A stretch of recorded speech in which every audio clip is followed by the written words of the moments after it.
dadi putra solih solihah sayekti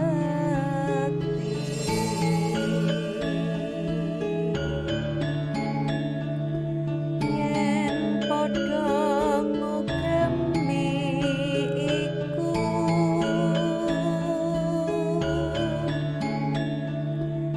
ten was kita solahing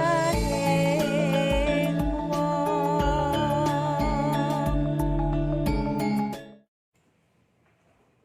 Perhatian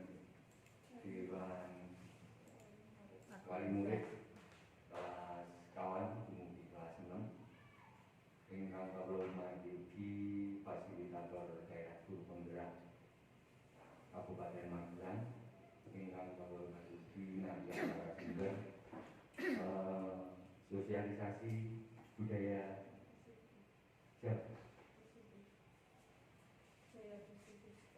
positif sekolah di mulai Bapak Kayung sedaya ingkang rawuh wonten majelis menika. Saderengipun ingkang bahkan ingkang sami monggo kita dherekaken mugi salah sebut dumateng Gusti Allah ingkang sampun paring magnum dan karomatan kanikmatan dumateng kita sedaya sehingga kita sedaya saged makem mawon panjenengan ingkang boten mangke halangan punapa amin. Amin ya rabbal alamin.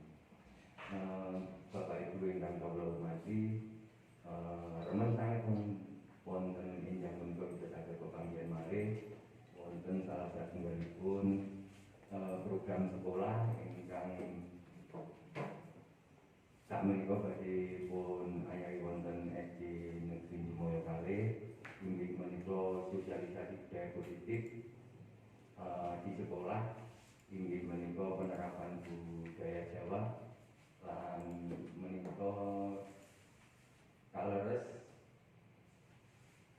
kalian tujuan menapa visinipun SD Negeri Moyo ingkang 2022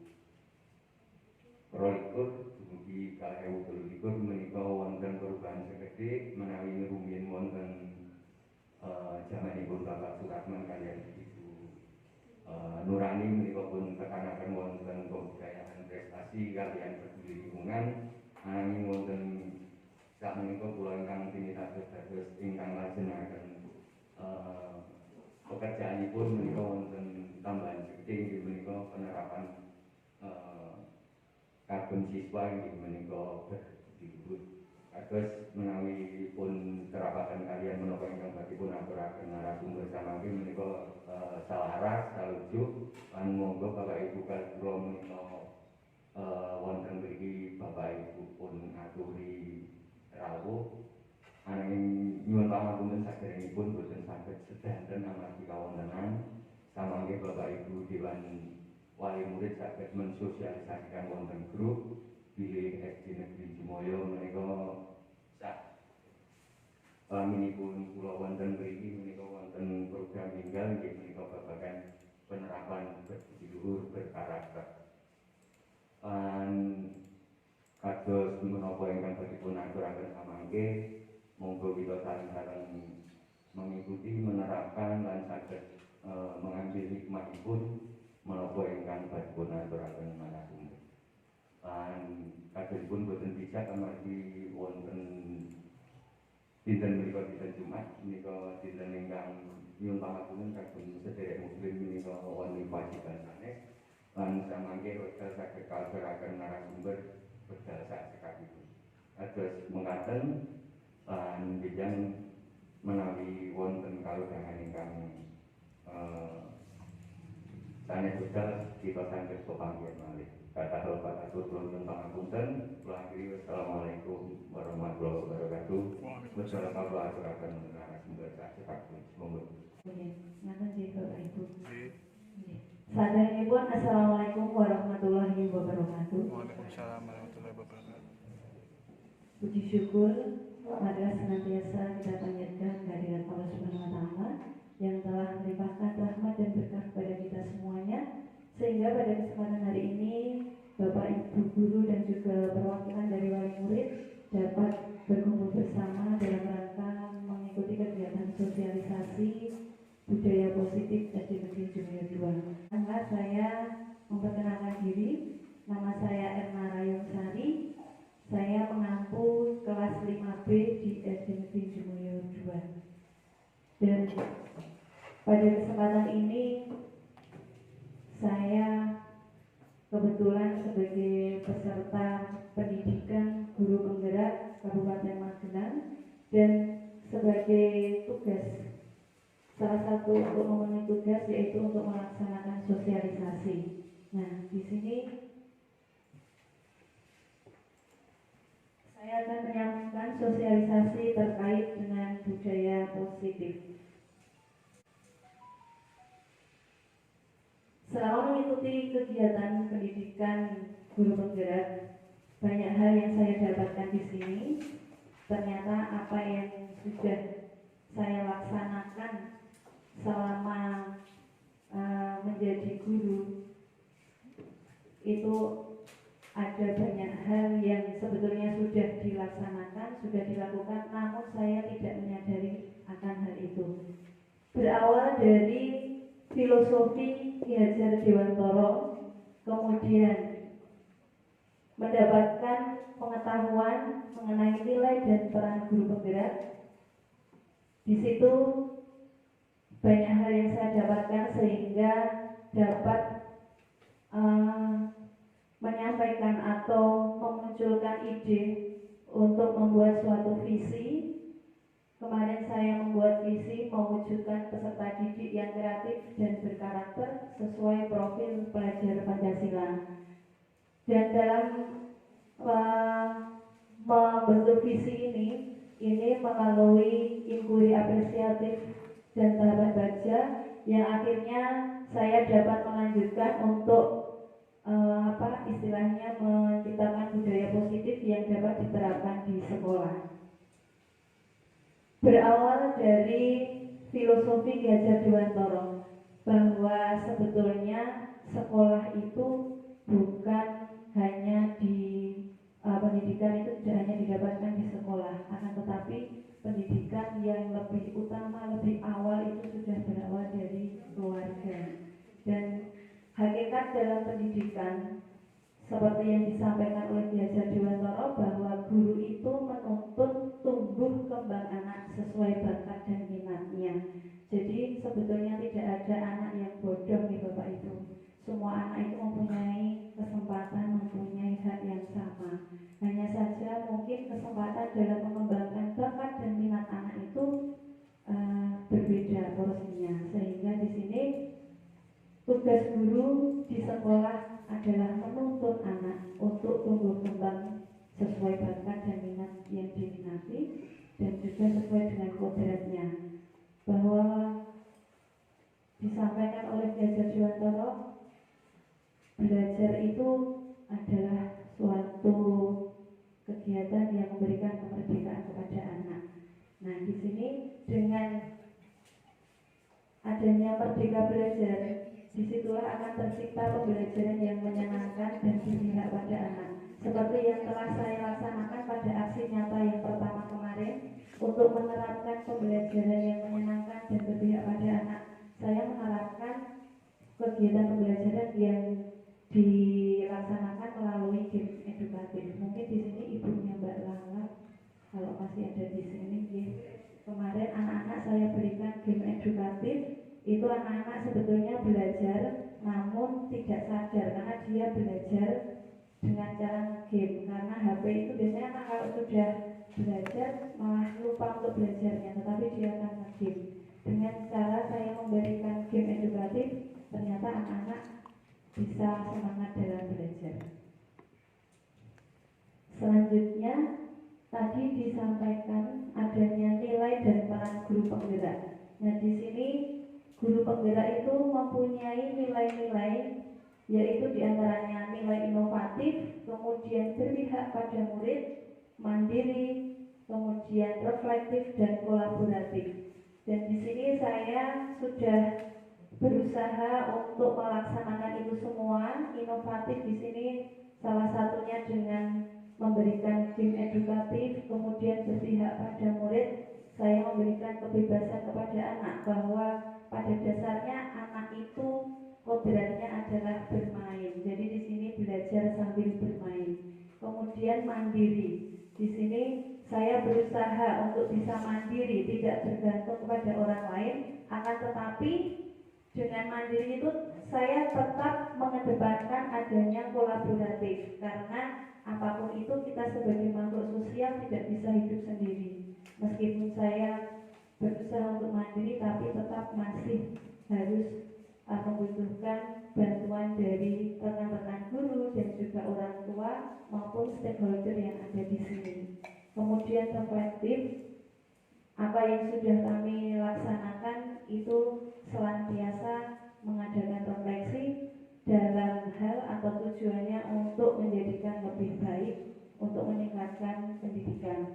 Kemudian peran di sini, peran guru ternyata menjadi pemimpin pembelajaran. Saya yakin Bapak Ibu guru di SD Negeri Jumoyo ini sudah menjadi pemimpin pembelajaran yang baik, karena telah berhasil untuk meluluskan anak-anak yang tadinya dari kelas 1 hingga kelas 6 sudah berhasil lulus dengan baik. Kemudian mewujudkan kepemimpinan murid. Di SD Negeri Jumoyo 2 ini, untuk mewujudkan kepemimpinan murid ini tidak hanya terdapat saat pembelajaran di kelas saja, tetapi sebelum pandemi itu ada kegiatan ekstrakurikuler pramuka. Nah, di sini bisa diterapkan mewujudkan kepemimpinan murid. Jika di dalam kelas itu contohnya anak-anak diberi kesempatan untuk memimpin doa ataupun nanti memimpin di diskusi pada kelompok masing-masing. Selanjutnya di situ mendorong kolaborasi, menjadi coach bagi guru lain. Nah, di sini saya mendapatkan banyak hal, banyak ilmu dengan mengikuti kegiatan pelatihan dan juga diklat, seminar, yang akhirnya saya bisa menyampaikan kepada rekan-rekan sejawat. Alhamdulillah kemarin itu saya sedikit bisa saling berkolaborasi dengan Bu Intan juga waktu membuat pembelajaran menggunakan kuisis ya Bu Intan. Nah kemarin kita saling sharing bersama dan berdiskusi. Selanjutnya tujuan pendidikan itu seperti apa? Seperti yang sudah disampaikan oleh Bapak Kepala Sekolah tadi, bahwa visi misi SD Negeri Jumoyo 2 untuk tahun ini lebih akan mengedepankan tentang nilai luhur dan juga siswa yang berkarakter. Nah, di sini ternyata berkaitan juga dengan pendidikan atau pengetahuan yang saya dapatkan dalam program pendidikan guru bergerak, yaitu pendidikan yang mewujudkan peserta didik sesuai dengan profil pelajar Pancasila. Profil pelajar Pancasila itu apa saja? Yang pertama itu beriman, bertakwa pada Tuhan Yang Maha Esa, dan berakhlak mulia. Nah, ini sudah sangat sinkron sekali ya Pak. Di sini bahwa SD Negeri Jumoyo 2 tidak hanya mengedepankan di bidang akademik saja, namun yang lebih penting adalah menjadikan anak yang berkarakter.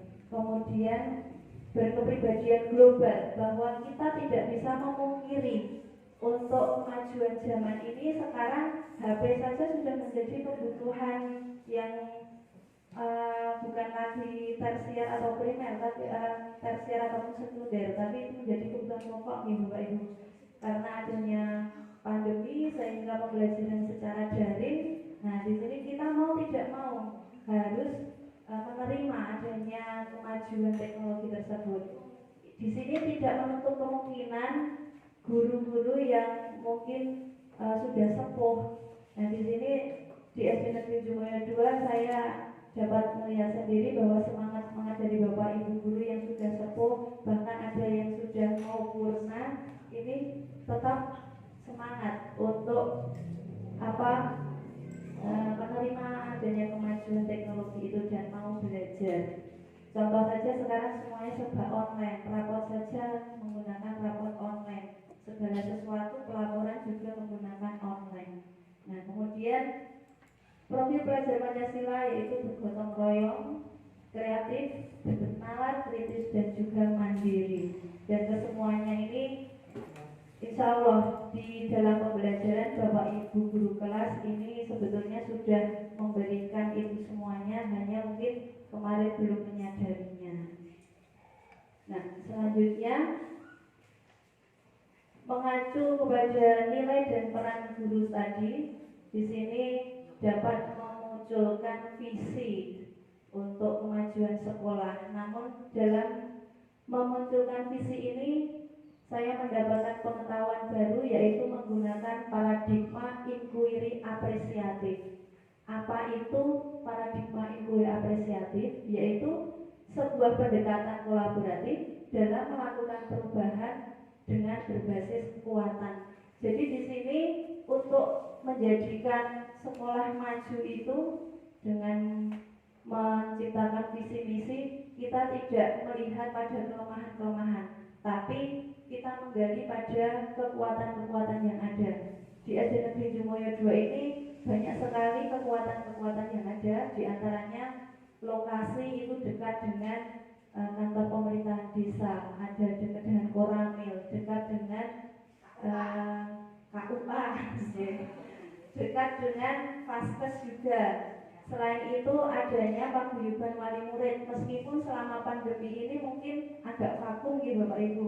Namun dengan adanya paguyuban wali murid ini ternyata bisa membantu dan bisa diajak kerjasama kaitannya untuk memajukan pendidikan dan kualitas pendidikan di SD Negeri Jumoyo 2. Adanya komite, kemudian stakeholder yang ada di sini menjadikan kekuatan yang dapat meningkatkan kualitas pendidikan. Selain itu sarpras, sarana prasarana di SD Negeri Jumoyo 2 ini saat saya pertama kali datang ke sini itu saya sangat takjub karena banyak sekali fasilitas yang sudah tersedia.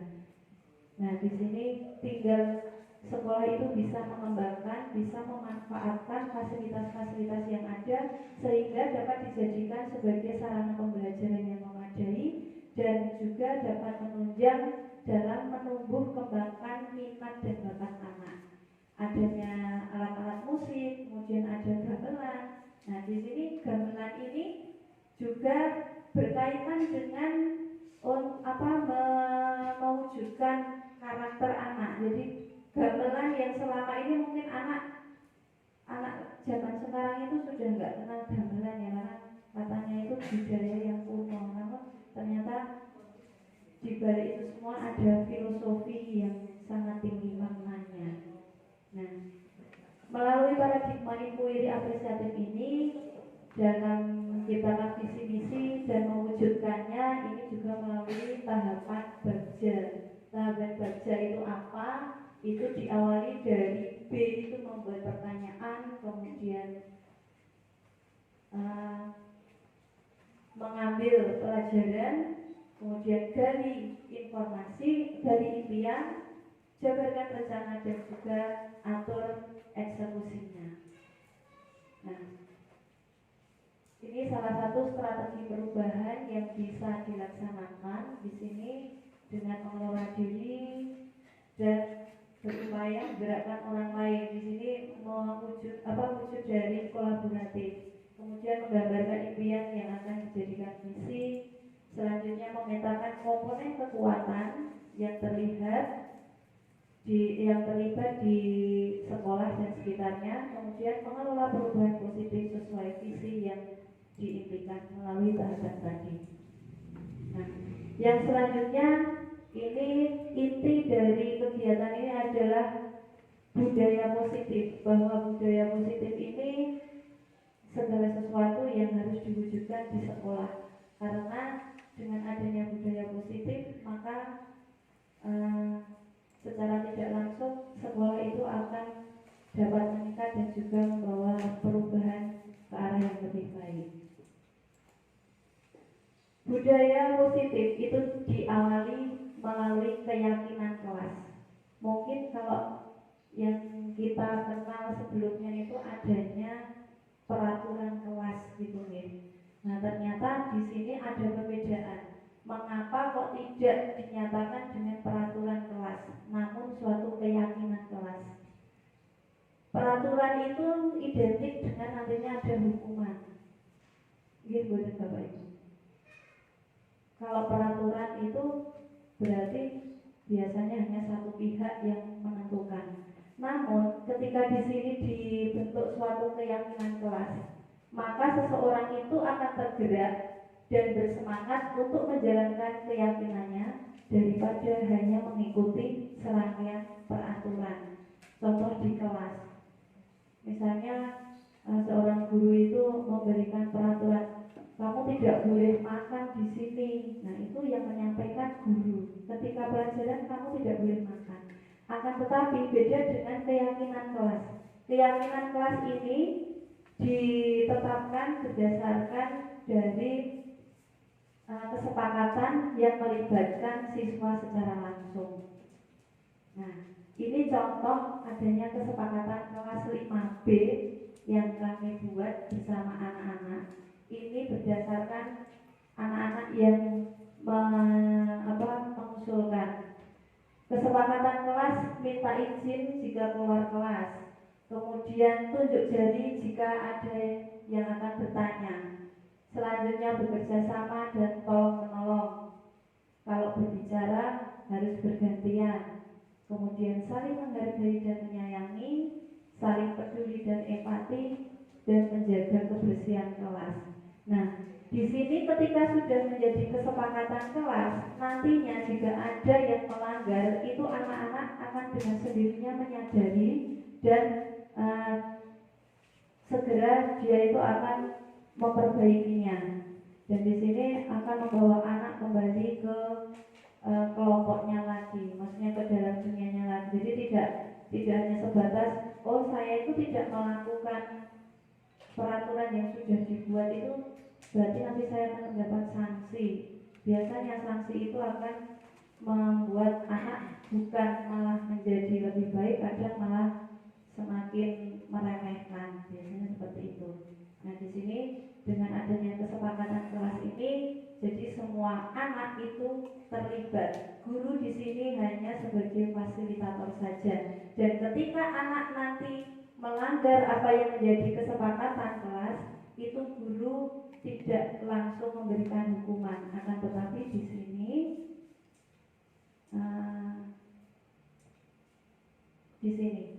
adanya 5 posisi kontrol seorang guru dalam hal untuk melaksanakan kesepakatan kelas tadi. Nah, di sini 5 posisi kontrol guru yaitu ada penghukum, ada pembuat orang merasa bersalah, ada yang menjadi teman, ada yang menjadi sebagai monitor atau pemantau, dan yang kelima ini sebagai manajer.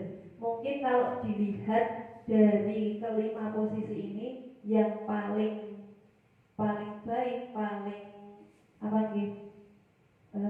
bijaksana itu sebagai manajer. Karena kalau sebagai penghukum itu biasanya akan menimbulkan rasa dendam pada anak. Anak itu akan dendam kepada gurunya. Biasanya kalau penghukum kan, kamu kemarin tidak berangkat ya, kenapa? Biasanya langsung menodong dengan pertanyaan seperti itu. Dan biasanya dengan gestur tubuhnya juga akan berbeda, mungkin dengan menunjuk tangan atau dengan mata melotot mungkin. Nah, dengan demikian nanti anak itu bukannya jerah, tapi kadang akan timbul rasa dendam yang akibatnya akan berdampak negatif. Kemudian di sini ada membuat orang merasa bersalah. Jadi di sini istilahnya seperti guru itu membuat sindiran. Nah, namun belum tentu dibuat merasa bersalah itu anak akan menjadi nyaman. Kemudian di sini posisi sebagai teman.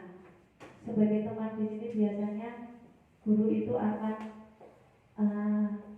istilahnya biasanya berbicara dari hati ke hati.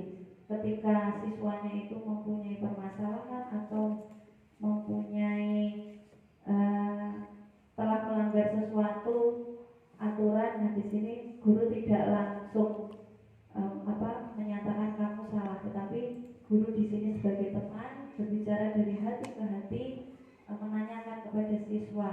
mengapa kamu berbuat demikian, kemudian apa motivasinya kok kamu seperti ini. Nah di sini maka anak tidak akan merasa takut, di sini malah anak akan bisa terbuka, dan juga selanjutnya anak merasa bahwa oh iya ternyata yang saya lakukan tadi salah dan besok saya tidak akan mengulangi. Nah seperti itu.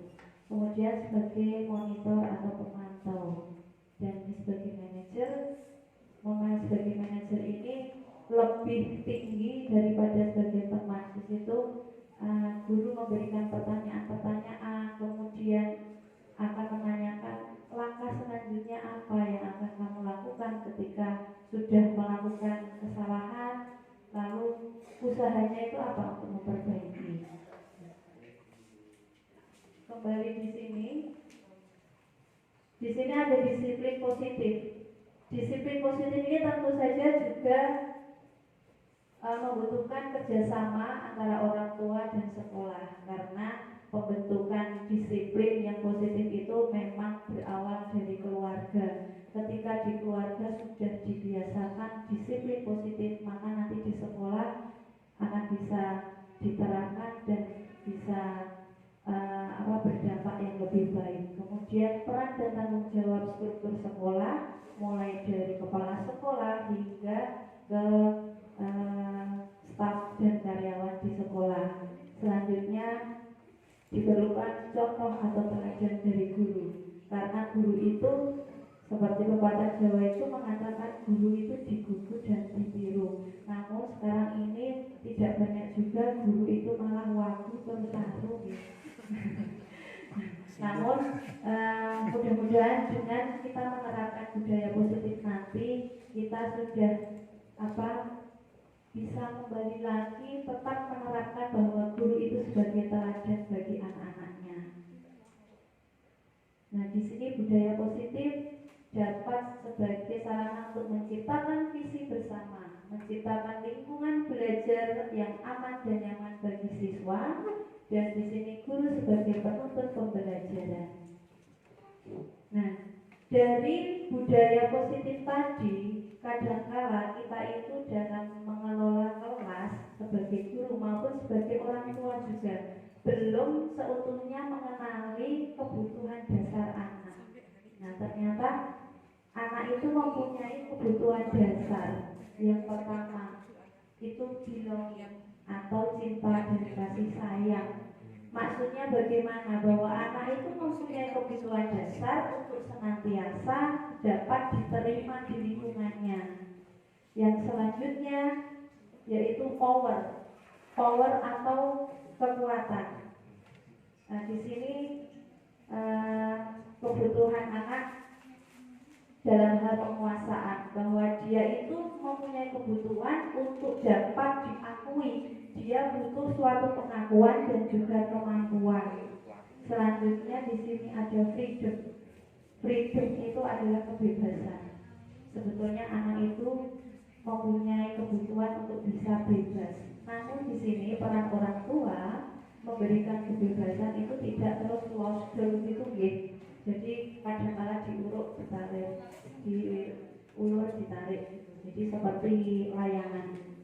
Nah, di sini kebebasan di sini anak-anak bisa memilih terkait dengan untuk mengembangkan potensi dan bakat yang telah dimiliki. Di sini anak juga mempunyai kebutuhan untuk bisa memilih. Jadi orang tua tidak selamanya bisa menentukan kamu harus jadi ini, kamu harus pintar ini, tidak.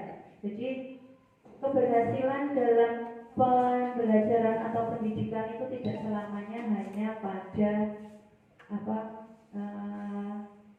IQ saja, namun kita harus melihat kepada bakat dan minat anak yang dapat dikembangkan. Nah selanjutnya dalam melaksanakan budaya positif ini kita dapat melakukan melalui restitusi. Apa itu restitusi? Restitusi yang merupakan proses menciptakan kondisi bagi murid untuk memperbaiki kesalahan mereka sehingga dapat kembali kepada kelompok mereka dengan karakter yang lebih kuat. Nah di sini ketika anak sudah melakukan kesalahan, namun dengan guru ataupun orang tua itu memposisikan tadi posisi kontrol seperti apa, nah sehingga anak itu akhirnya bisa kembali lagi kepada kelompok mereka dan mereka itu sadar akan kesalahannya sehingga dapat memperbaiki kesalahan tadi. Nah, ciri-ciri restitusi di sini bahwa restitusi itu bukan untuk menebus kesalahan, tetapi untuk belajar dari kesalahan. Ketika anak sudah melakukan kesalahan, dia akan bisa mengambil hikmah. Oh, ternyata saya tadi melakukan kesalahan ini berakibat seperti ini. Berarti besok saya tidak akan mengulangi lagi. Kemudian restitusi memperbaiki hubungan. Nah, kadang seringkali di usia SD ini anak-anak itu gerusan, nah, mungkin hanya kesenggol atau apa nanti berakibat terus berkelahi. Nah, di sini dengan peran guru menerapkan posisi kontrol tadi, anak-anak akhirnya bisa memperbaiki hubungan melalui restitusi tadi. Kemudian restitusi adalah tawaran, bukan suatu paksaan. Maka di sini peran guru itu ketika menyelesaikan permasalahan tidak langsung kamu besok harus begini, tidak. Namun anak itu ditawarkan. Tadi kamu sudah melakukan hal yang kurang baik. Nah, lalu itu bermanfaat tidak untuk kamu? Lalu apa yang akan dilaksanakan supaya kamu itu tidak merasa rugi dan seperti itu. Jadi di sini memberikan suatu tawaran. Kemudian restitusi menuntun untuk melihat ke dalam diri.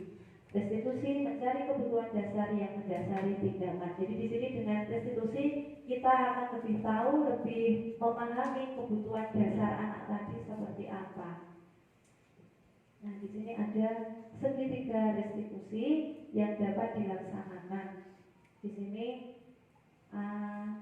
ada berbagai macam, yaitu dengan menanyakan keyakinan, kemudian menstabilkan identitas dan juga validasi tindakan yang salah. Berangkat dari budaya positif dan juga berdasarkan aksi nyata yang sudah saya laksanakan sebelumnya, aksi nyata 1 sampai dengan 3, maka di sini saya akan melaksanakan perancangan aksi nyata sebagai akhir tugas dari modul 1.4, yaitu mengembangkan karakter siswa melalui program 3B. Di sini saya mengangkat program 3B itu ya berbicara, berbahasa dan juga berbusana Jawa. Nah, di sini maksud dan tujuan bahwa anak-anak itu supaya tidak lupa dengan budayanya masing-masing, budaya daerah yang adiluhung. Ini juga masih berkesinambungan dengan aksi nyata yang saya laksanakan pertama kali sebagai kolaboratif dan juga coaching guru, yaitu melaksanakan kegiatan diklat bahasa Jawa yang alhamdulillah di sana kegiatannya disambut baik dan juga dapat diterapkan di sekolah-sekolah. Sebagai tindak lanjut di sini saya menerapkan aksi nyata yaitu membangun karakter siswa melalui program 3B, berbicara dengan bahasa Jawa, berbahasa Jawa dan juga berbusana Jawa. Berbicara dengan berbahasa mungkin ini perbedaannya tidak jauh, namun berbicara di sini sekedar berbicara dengan bahasa Jawa, namun berbahasa Jawa ini tingkatannya akan lebih tinggi lagi. Nah, dengan maksud dan tujuan anak-anak itu semakin mencintai bahasa daerahnya, yaitu bahasa Jawa. Nanti peran guru di sini yaitu mengajarkan bahasa Jawa, mengajarkan unggah-ungguhnya. Karena saya mendapati anak-anak sekarang itu untuk bicara menggunakan basa unggah-ungguh itu jarang sekali. Mana kayak guru teko, ada seperti itu. Meskipun nanti dalam praktek kita belum bisa menerapkan secara maksimal, Akan tetapi kita bisa mengajarkan anak undo-usuk bahasanya. Ketika berbicara dengan orang yang lebih sepuh itu harusnya menggunakan basa kromo. Ketika dengan teman sesama kita bicaranya bisa menggunakan basa monggo. Nah di sini dengan sendirinya anak-anak berbicara dengan bahasa Jawa yang menerapkan undo-usuk bahasa itu akan tertanam karakter dan budi luhur. Di sini jadi filosofi bahasa Jawa itu sangat dalam sekali. Nah, selanjutnya untuk berbusana Jawa. Karena di Kabupaten Magelang itu setiap tanggal 22 itu Bapak Ibu guru dan juga semua dinas itu diminta untuk mengenakan busana Jawa. Nah, jadi saya ingin menggerakkan di sini supaya kita semuanya betul-betul bisa melaksanakan itu, meskipun tidak harus pakaian Jawanya itu harus berseragam, tidak. Namun dengan istilahnya dari sedikit demi sedikit dengan cara sederhana itu memakai bahasa Jawa, memakai busana Jawa, kita akan semakin mencintai budaya kita. Jadi jangan sampai wong Jawa itu hilang Jawa. Karena sekarang memang betul adanya seperti itu.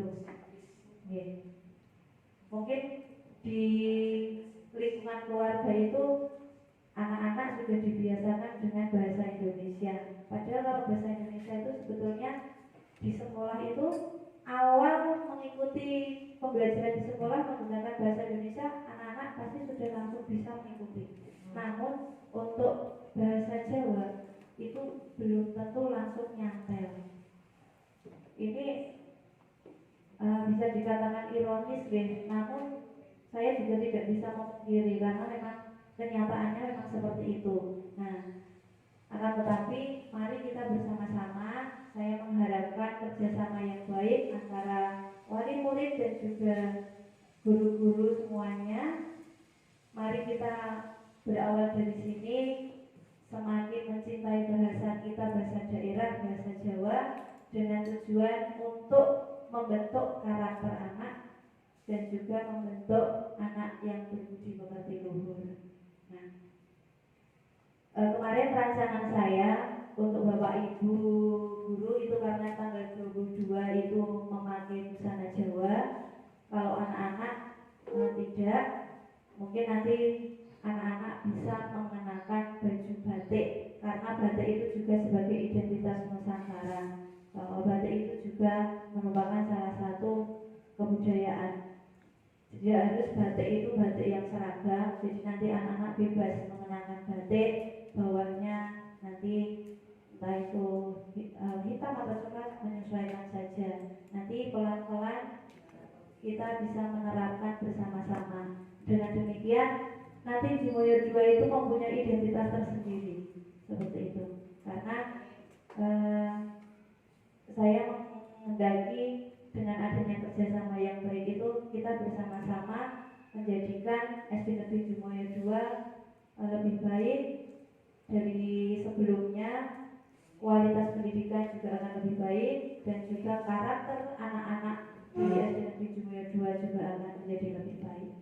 Mungkin untuk penyampaian budaya positif sekolah cukup ini saja yang bisa saya sampaikan. Barangkali nanti akan ada sharing atau pendapat atau masukan.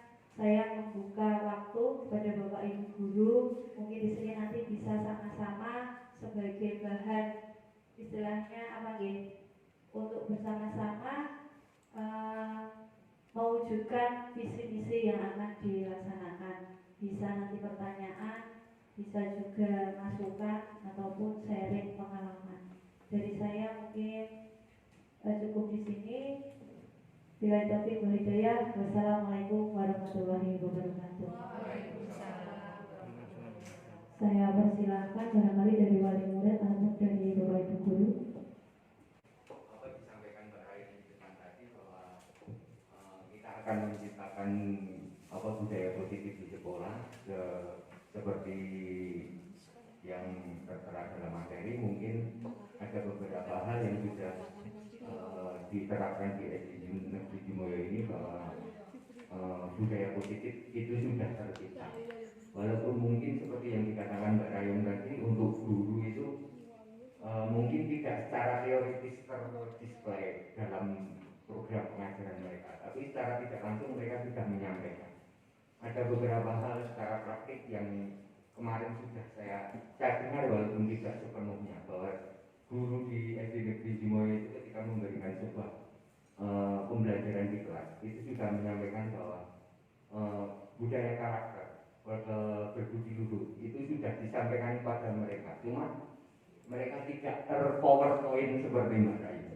Mungkin kalau hal praktik itu di powerpoint-kan, mungkin akan tercipta sebuah semacam modul pembelajaran karakter yang berbudi pekerti dan berbudaya positif.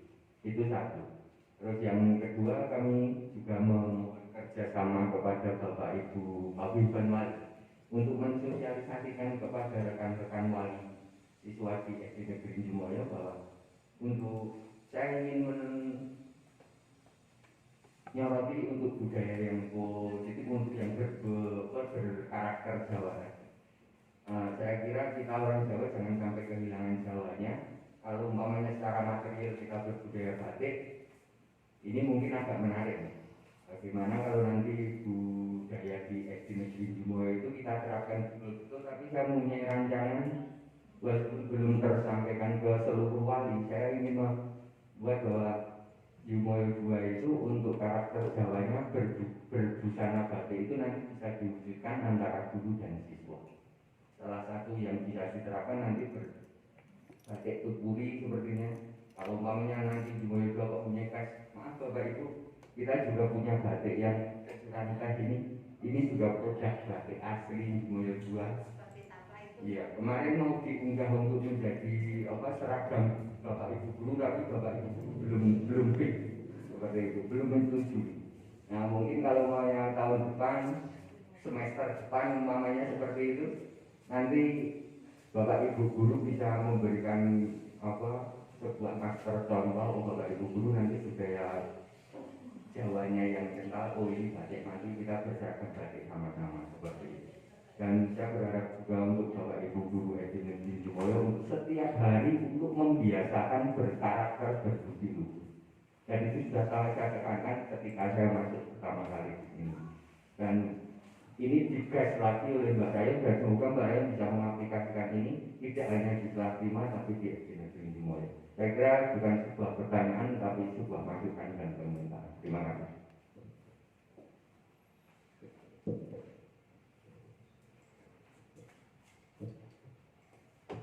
Terima kasih dari Bapak Ibu Suryono. Sepertinya ini gayung bersambut nih Pak. Yang mudah-mudahan dengan nantinya kita bisa saling berkolaborasi, bekerja sama, karena dari hal yang kecil bahwa ternyata anak-anak sudah bisa memproduksi ini batik karya anak-anak. Dan awal saya melihat ini sepertinya kok bagus sekali ya kalau digunakan untuk baju. Karena saya memang senang dengan warna-warna eksotik seperti ini. Nah mudah-mudahan nanti dari SD Negeri Jimoyo bisa memproduksi, dan harapannya tidak hanya untuk kebutuhan di SD saja, semoga nantinya akan bisa membuka pangsa pasar yang akan dijadikan sebagai pemasukan untuk kegiatan di SD Negeri Jimoyo 2. Mungkin itu. Kiranya ada tanggapan yang lain? Oh nih, Bu Im.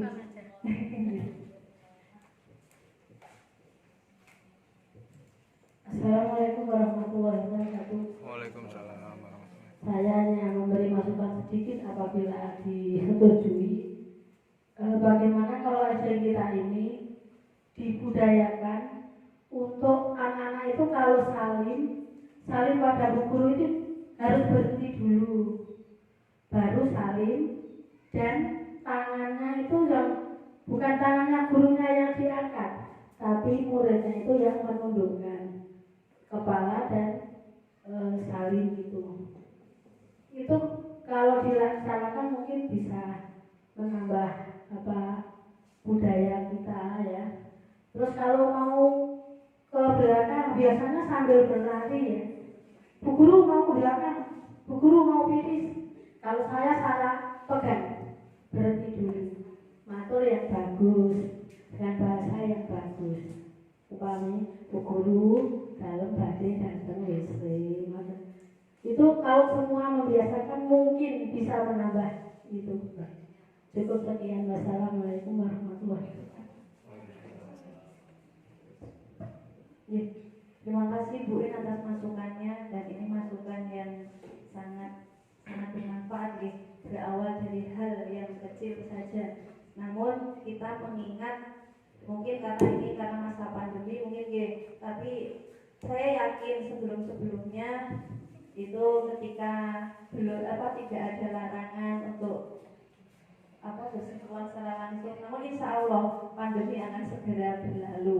Nah, jadi nanti penerapan budaya positif dengan berjabat tangan itu juga akan terrealisasi, tidak hanya dari kelas kecil. Biasanya di kelas kecil nanti sudah terbiasa, namun nanti di kelas selanjutnya kok tidak ada tindak lanjutnya, akhirnya hilang lagi.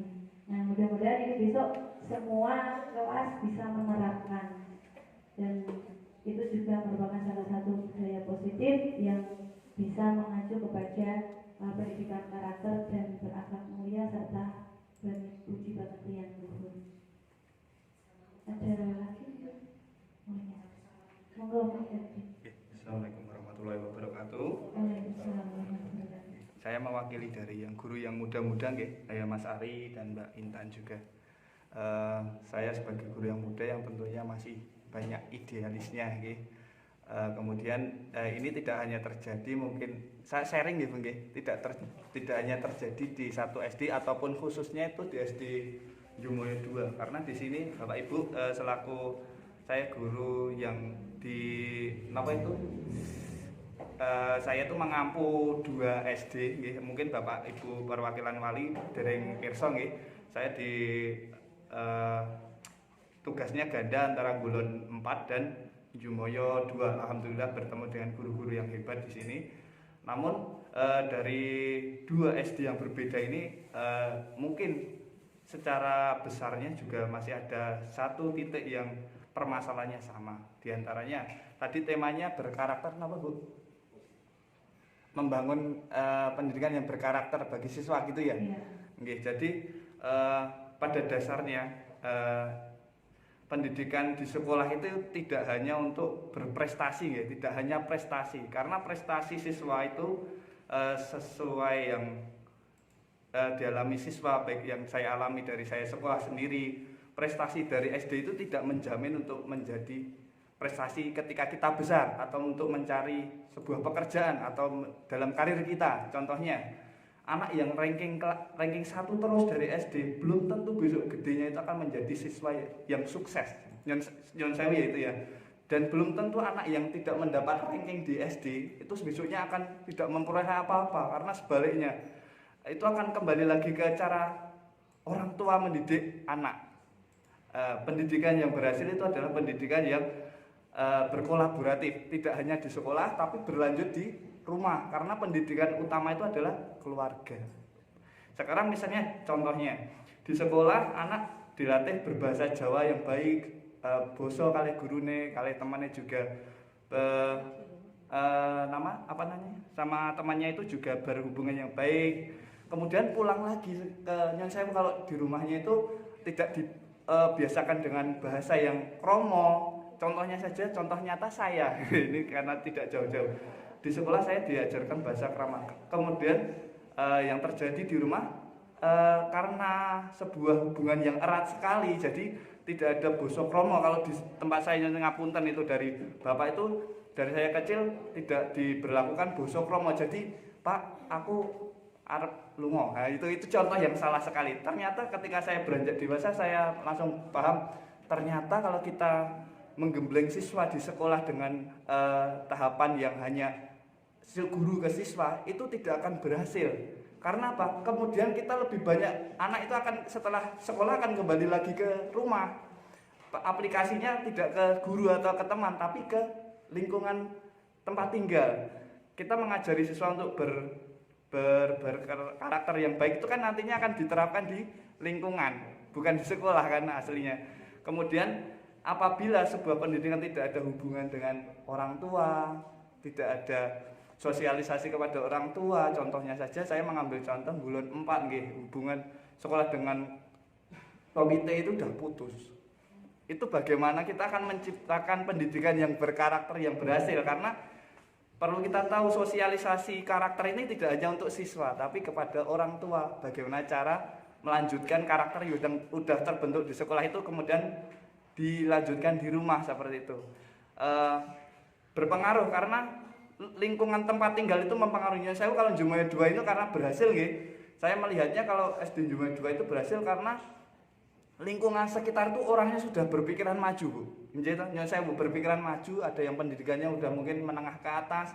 Tapi nyun sewu kalau di Jelegong itu nggih rata-rata Jelegong Nabin untuk sekolah saja mungkin seret nggih, nyun sewu seret untuk kesadaran untuk belajarnya itu kurang. Jadi kalau ketika anak pulang udah bebas seperti anak yang udah bebas mau kemana mubeng-mubeng. Contoh nyata ketika saya mengajari karakter cium tangan, kemudian kalau sama bapak ibu mengucapkan salam, kembali lagi ternyata saya mengumpulkan wali. Saya sedang mengecat di halaman ini, mak gerunjung numpak motor. Oh ternyata dari orang tuanya aja tidak membiasakan menyapa. Itu yang terjadi ternyata. Oh karena mungkin karena di rumahnya tidak diajarkan menyapa, anak pulang juga udah langsung akan meniru apa yang dicontohkan orang tuanya. Coba kalau dibalik lagi, orang tuanya mencontohkan karakter yang baik, di sekolah tinggal dikuatkan, pasti pembelajaran itu akan berhasil. Makanya dari sini PR kita adalah berkolaboratif antara guru, orang tua, dan siswa. Nanti karena akan outputnya itu kan ke anak kita kan siswa itu. Di sekolah ya orang tiang sepuhe guru, kalau di rumah tiang sepuhe ya orang tuanya masing-masing. Jadi sama-sama membangun kolaboratif untuk membangun pendidikan yang berkarakter. Kalau cuma guru tok tidak akan berhasil, kalau cuma orang tua tok tidak akan berhasil, apalagi kalau cuma siswa tok tidak akan memiliki ilmu. Begitu saja sharingnya. Mudah-mudahan kedepannya tidak hanya Jumaya 2 ataupun Golon 4, kita semua memperbaiki pemikiran kita terkait pendidikan, tidak hanya untuk prestasi.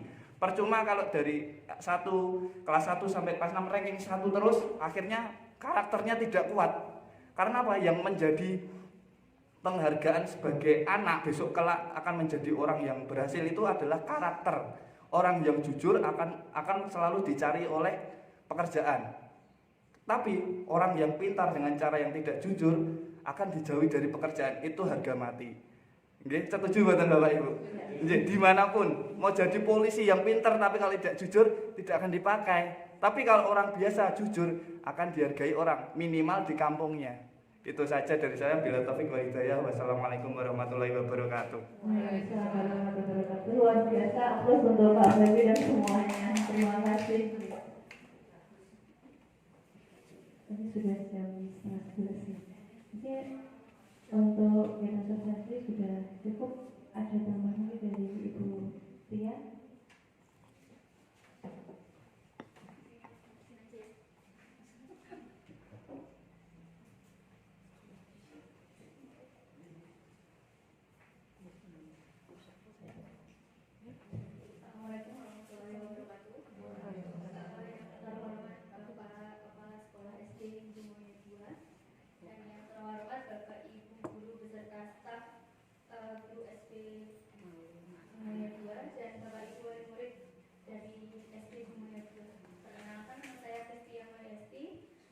Instansi saya dari SD Negeri Treten 1 Candimulyo. Kebetulan saya diberi kesempatan yang luar biasa sekali untuk berdampingi Ibu Rayu dalam mengikuti pendidikan calon guru penggerak.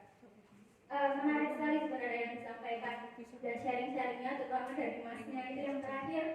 Mas atau Pak? Mas Mawon. Dan apa yang disampaikan oleh salah satu dari guru yang kebetulan juga double di SD Gulon ya. Nah, kenapa kemarin tidak mengikuti guru penggerak? Yang sangat diharapkan sebenarnya pola-pola pikir untuk guru-guru adalah yang seperti itu. Karena perubahan tidak akan terjadi kalau hanya satu orang saja yang bergerak. Misalkan di sini kebetulan Bu Rayu. Jangan terus jadi labeling bahwa karena calon guru penggerak lalu beliau harus yang di depan. jadi maskot, tidak. Jadi Burayung itu adalah pelopor pertama yang kemudian akan didukung oleh para guru-guru beserta wali murid. Begitu.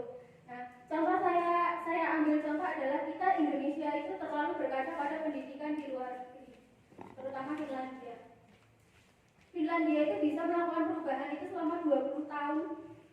Dulu juga mungkin seperti kita, tapi beliau, maksud saya negara tersebut melakukan perubahan hingga sampai sekarang dijadikan patokan untuk seluruh negara-negaranya itu selama 20 tahun. Kenapa bisa berubah? Karena mereka mengadopsi filosofi Ki Hajar Dewantara. Kenapa kita berkaca dari negara lain kalau kita punya sumber utamanya? Seperti itu. Jadi perubahan itu tidak akan berubah, pergerakan itu tidak akan bergerak kalau hanya satu orang saja yang dijadikan maskot. Begitu. Nah, saya mengharapkan dengan adanya sosialisasi ini akan terjadi kerjasama yang lebih, akan terjadi kolaborasi yang tinggi dari berbagai posisi. Guru, kepala sekolah, komite, mungkin korwil, mungkin dari wali murid juga. Jadi itu saja yang saya akan sampaikan. Nanti kalau panjang-panjang saya nanti malah narasumbernya, guys. Nah, untuk masnya kami tunggu di guru penggerak angkatan berikutnya. Kalau Kabupaten Magelang dapat kuotanya. 5 tahun lagi, Bu. 5 tahun lagi tes 6. Semoga karena ini akan berkelanjutan. Jadi contohnya adalah program ini akan menjadi salah satu syarat sertifikatnya untuk jika guru itu ingin mendaftar sebagai kepala sekolah. Saya kembalikan lagi, kalau guru tersebut berminat, kalau tidak berminat ya tidak apa-apa, karena itu bukan suatu paksaan dan keharusan. Tapi suatu saat program ini akan lama-lama itu akan mewajibkan seluruh guru-guru, tidak berlaku hanya PNS, non PNS juga bisa. Itu ya Bapak Ibu, terima kasih. Saya akhiri, mohon maaf kalau ada banyak kekurangan dalam saya atur. Saya mungkin cukup sekian saja ya Mbak Ayu, karena sudah setengah 11 ya. Nanti takutnya kalau ada yang ada kepentingan takut mengganggu. Terima kasih. Assalamualaikum warahmatullahi wabarakatuh. Waalaikumsalam warahmatullahi wabarakatuh.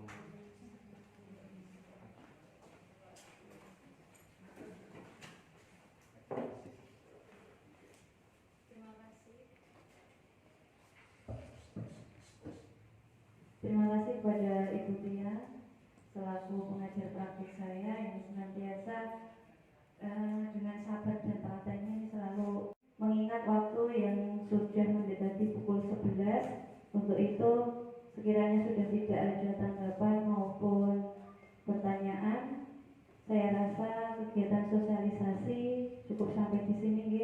Mungkin di lain waktu kita bisa berdiskusi, sharing-sharing bersama, dan harapannya satu hal yang menjadi permohonan saya, adanya kerjasama yang baik dari wali murid. Saya derek kerjasamanya untuk bisa berkolaborasi bersama Bapak Ibu Guru di SD Negeri Jumaya 2 demi terwujudnya visi dan misi dari SD Negeri Jumaya 2 menuju pendidikan yang lebih baik. Amin. Mungkin itu saja yang saya sampaikan. Ada kurang lebihnya mohon maaf. Billahi taufiq wal hidayah. Wassalamualaikum warahmatullahi wabarakatuh. Waalaikumsalam warahmatullahi wabarakatuh.